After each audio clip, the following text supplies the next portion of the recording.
जय श्री राम दोस्तों, वॉक पे चर्चा में आप सबका स्वागत। मेरे चैनल भारत का गौरव पर। मोदी जी ने भ्रष्टाचार के खिलाफ जंग छेड़ी है और पूरा भारत उस जंग में है। लेकिन आज मैं जो चर्चा करना चाहता हूँ उसमें शिकायत भी है, सुझाव भी है और मांग भी है। मोदी जी भ्रष्टाचार की इस जंग में एक बहुत बड़ा पहलू है ऐसे अनफिनिश्ड रियल इस्टेट प्रोजेक्ट्स। ये जो आप अट्टालिका देख रहे हैं, इसके बगल का एक बिल्डिंग कंप्लीट है। इस प्रोजेक्ट को आज टंगे हुए 10-12 साल से ऊपर हो गए हैं। कानूनी दावपेच, अथॉरिटीज़ की लड़ाई, भ्रष्टाचार नोएडा अथॉरिटी में जो व्याप्त है, बिल्डर्स का, ब्रोकर्स का और नोएडा अथॉरिटी का जो नेक्सस है, ऊपर से उनको पॉलिटिशियंस का सपोर्ट है, उसकी वजह से ईमानदारी से नंबर 1 में टैक्स पे किए हुए लोगों को, इनकम टैक्स पेयर्स को, उनके राइट्स, उनके घर और उससे जुड़ी हुई सुविधाएं नहीं मिल पा रही। इस भ्रष्टाचार के खिलाफ, इस धोखे के खिलाफ कस्टमर से, कंज्यूमर से हम क्या करेंगे? 10 साल से डबल इंजन सरकार यूपी में योगी जी हैं और वो भी इस भ्रष्टाचार के नेटवर्क को, नेक्सस को तोड़ नहीं पा रहे। क्यों? अथॉरिटी बोल देती है जब तक बिल्डर पैसा जमा नहीं कराएगा हम मकान की रजिस्ट्री नहीं कराएंगे। बिल्डर पैसे लेके गायब है, कानूनी दांवपेच लड़े जा रहे हैं। सफ़र हम लोग कर रहे हैं जिनके मकान हैं, जिनकी EMI जा रही है, जिनको घर नहीं मिले और जो किराए पे घर दे के रह रहे हैं। और ये मांग सिर्फ एक सोसाइटी की बात नहीं है। ऐसी ना करते हुए कम से कम 20 से 30 प्रोजेक्ट सिर्फ नोएडा में।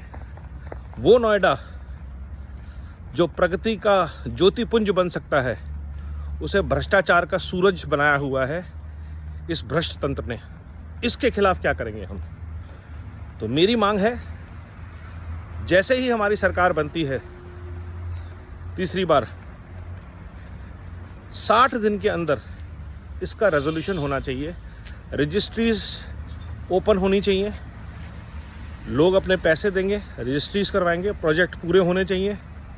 नोएडा अथॉरिटी के अंदर जो भी भ्रष्ट अफसर हैं उनके ऊपर कड़ी कार्रवाई करनी चाहिए योगी सरकार को और केंद्र सरकार को। बहुत सख्त कार्रवाई की ज़रूरत है। एक से एक भ्रष्ट अफसर की 200, 250, 500 गज की कोठियाँ हैं जिनकी तनख्वाह 50-60 हज़ार, 70 हज़ार रुपये है। क्या कहाँ से आई?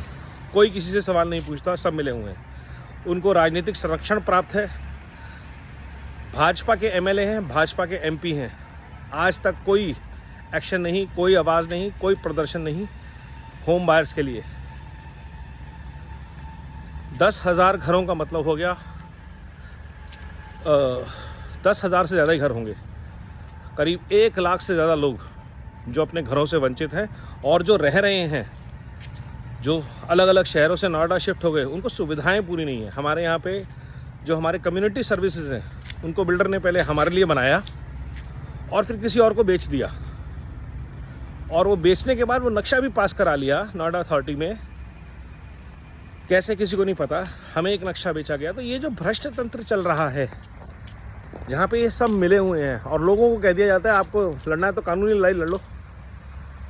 हम टैक्स पे करें, हम EMI पे करें, हम कोर्ट में लड़ें, हम नौकरी भी करें और हम कानून का पालन भी करें। तो क्या ये कहीं से न्याय सम्मत है? और हम भाजपा का समर्थन भी करें, हम BJP को वोट भी दें। हमसे उम्मीद की जाती है कि MP MLA हारने नहीं चाहिए जो कभी ज़मीन पे हमारे लिए नहीं आए, और जो आते हैं तो ऐसे मालिकाना हक से आते हैं कि हम आ गए आपके लिए। और बताओ, 5 साल में किसी MP MLA ने हमारे लिए आवाज़ नहीं उठाई। ये 10 साल में ये एक विडंबना है।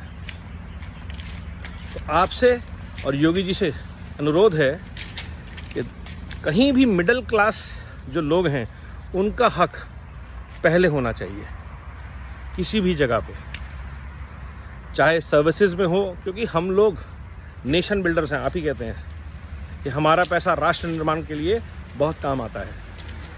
तो हमारे पैसे से जब राष्ट्र निर्माण हो रहा है तो हमारे हकों का, हमारे राइट्स का as consumers, as tax payers respect क्यों नहीं हो रहा, उसकी डिलीवरी पे ध्यान क्यों नहीं जा रहा। और ये मेरा आपसे अनुरोध है, पुरजोर अनुरोध है कि इस सुझाव, इस शिकायत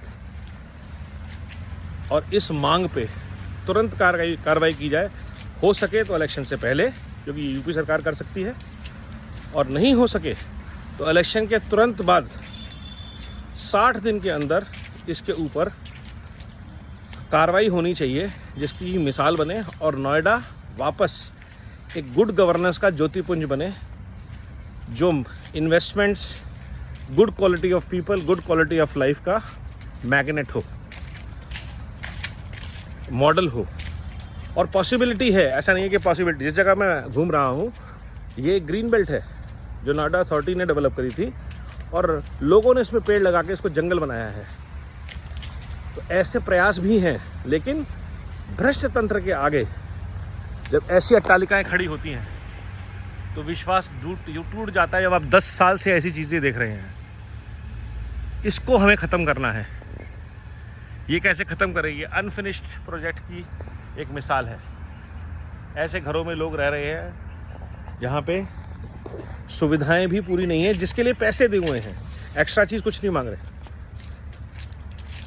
सोचिए, विचार कीजिए।